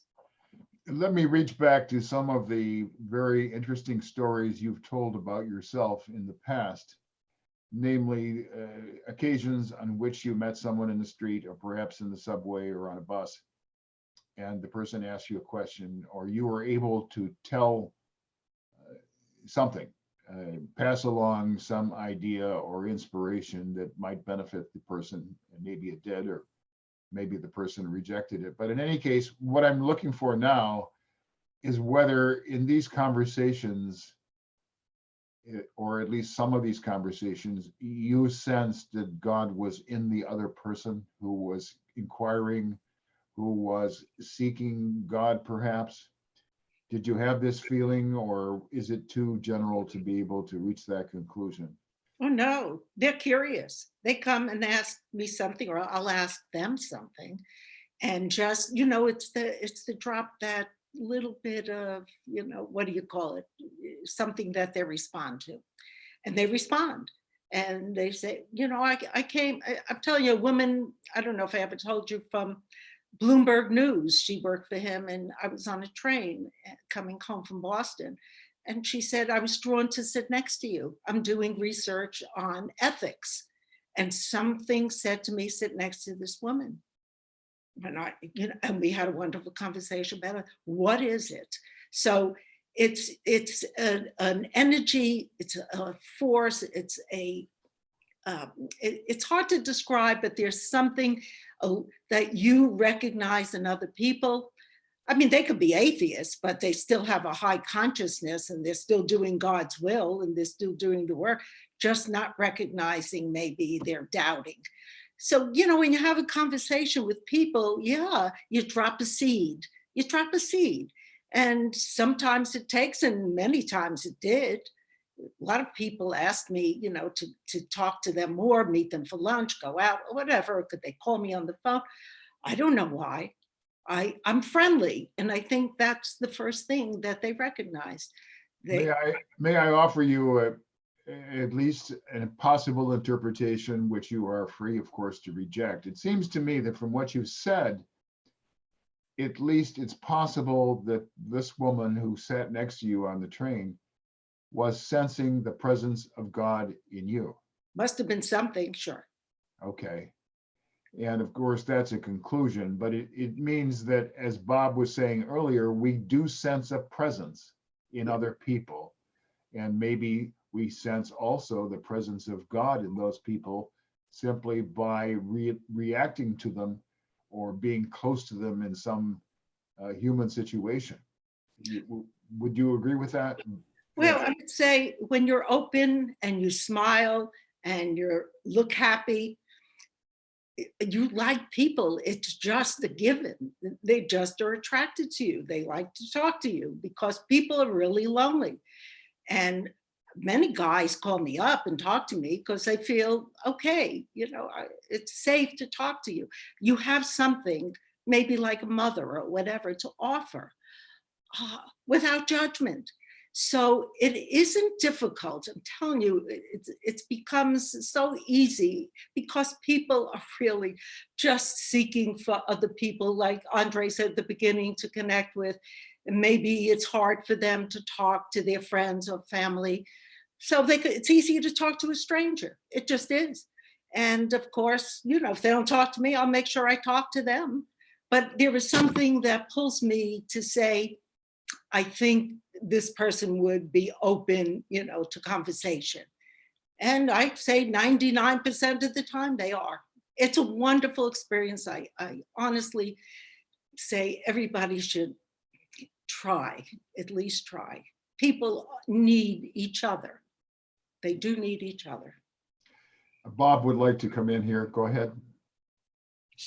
Yeah, Neil, in support of that, and also in support of something I said earlier about practice and game time, there's a statement by the chief of the Urantia Midwayers in the Evolution of Prayer, believe it or not. And he says this, he says, Jesus often took his apostles away by themselves for short periods to engage in meditation and prayer, but for the most part, he kept them in service contact with the multitudes. And then he ends this by saying, the soul of man requires spiritual exercise as well as spiritual nourishment. And I think, Doreen, what you just described was that in spades, to be honest with you. So I just wanted to follow up with that. Thank you. You're welcome. Thank you. I believe that the next question is complicated and that we will certainly not be able to conclude it this time. We're coming close to the end of our normal period of discussion. But I would like to start it nonetheless and perhaps give one or two of you an opportunity on the understanding that the rest of you would have a chance the next time. And the question is question E. Please explain and interpret the idea of eventually discovering God in all the creatures and creations of a mighty universe. How do you associate this potential discovery with each of the three persons of the Paradise Trinity? To what degree would it also relate to the roles of God the Supreme Being, the ongoing active efforts of God the Sevenfold, or both? Stephen, I'm going to offer you the chance to knock this one out of the park too, so that others can follow on after you and commend your reply. Well, I do see it, one way to interpret it is in terms of the Supreme. And the first thing I thought about is the Almighty Supreme, which has to do with the non-personal or less personal aspects of the grand universe. I always find it fascinating that God, the Supreme Being, is really composed of a quote unquote impersonal aspect, which is God, the Almighty Supreme, and a personal aspect, which is God the Supreme, which is the personality of the Supreme. And the fact that two of those have equal status really says to me that even though we live in a personal universe, the non-personal is in some ways equally crucial. I won't say it's in always equal, but it is an absolutely crucial part of God the Supreme. I mean, of the Supreme Being. So the cosmological foundation of the physical universe is something that we can't forget about, and we certainly need to see that as in some ways equally important with the personal aspects of the universe. And that's where the Urantia book really comes to the fore in terms of revelation, that it really does integrate cosmological and personal evolutionary aspects of the creation. The creation is personal, and the creation is non-personal as well. Thank you. Andre, I've just looked at the schedule and I noticed that you will not be in our group next week. So I would like to give you a chance here to look at this question. Stephen focused on the Supreme Being and God the Supreme, the Almighty Supreme. So I would ask you, Andre, to talk about the relationship of discovering God in connection with the three persons of the Paradise Trinity, the Father, the Son, and the Spirit. Yeah. So the answer to your question is yes. Well, now that you've answered my question, perhaps you can elaborate. Well, your first question was, I don't know if this is a complex question or not. Yeah, or you said something to that effect. Anyway, yes, it is. It's very, Okay. But what struck me about the question, and I'll defer the three persons of the Paradise Trinity for the moment, because that I think requires a great deal of reflection. But what strikes me about this question is some of the experiential aspect that might be able to be illustrative of it. So to drill down a little bit, I remember an anecdote by Father Thomas Keating, the founder of Centering Prayer, speaking to the idea of his experience at St. Benedict's Monastery in Snowmass, Colorado, where he lived. And he would talk about his, that as we grow in the spirit, we have various experiences. And he described something that, for lack of a better way of describing it, I would interpret it as a worshipful experience. And the experience was of going out in either late summer or early autumn when the leaves are on the trees. And in Colorado, in that part of Colorado, there are many, many aspen trees. And of course, they're often called the quaking aspen because in the slightest breeze, the leaves they move back and forth. And he would say, and as I was walking by these things, the leaves, they were just going back. And I understood that they were waving at me. And he said it with an absolutely childlike tone. And to me, that is at least one encapsulation of this idea of eventually discovering God in all the creatures and creations in a mighty universe. You begin to see something of how God is working through everything. Another aspect of that is, for me, the idea of how people have emphasized, and how in the Urantia book, there is such an emphasis on personality that we begin to understand how important personality is to anything happening. That ultimately, if we're paying attention, we understand there's no universe without God acting and saying, I will that this be.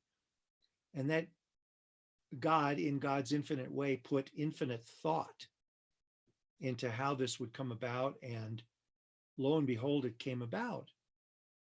But there's an element we often think of, creator without thinking of what creation is and the artistry in it all. And that for all artistry, if we compare it to at least good human art, there is a good human artist, somebody who paid attention, somebody who put in effort and thought and creative effort in bringing something about. And there's something about, all of a sudden, when you look at nature and its beauty as an example, or you look at any artist's creation and its beauty, but taking nature, because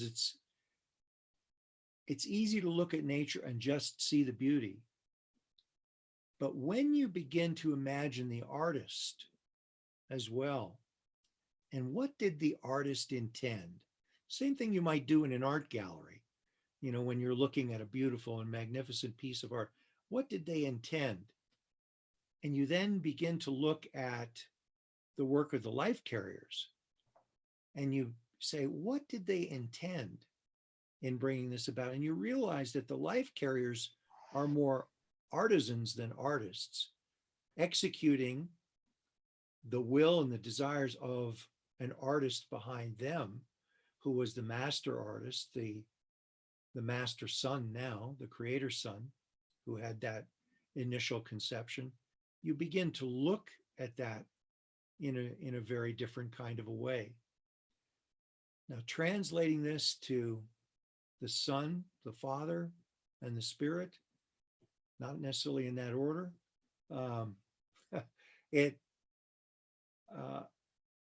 that would require a great deal more thought. But I would say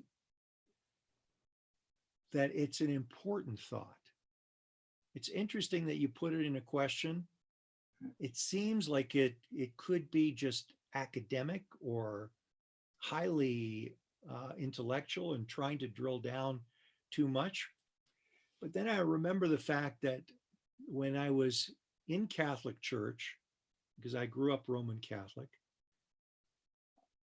I really wanted to know. There was something that was niggling in my mind, saying, okay, how come we have so much knowledge of God the Father and God the Son, but the Spirit's depicted as a bird?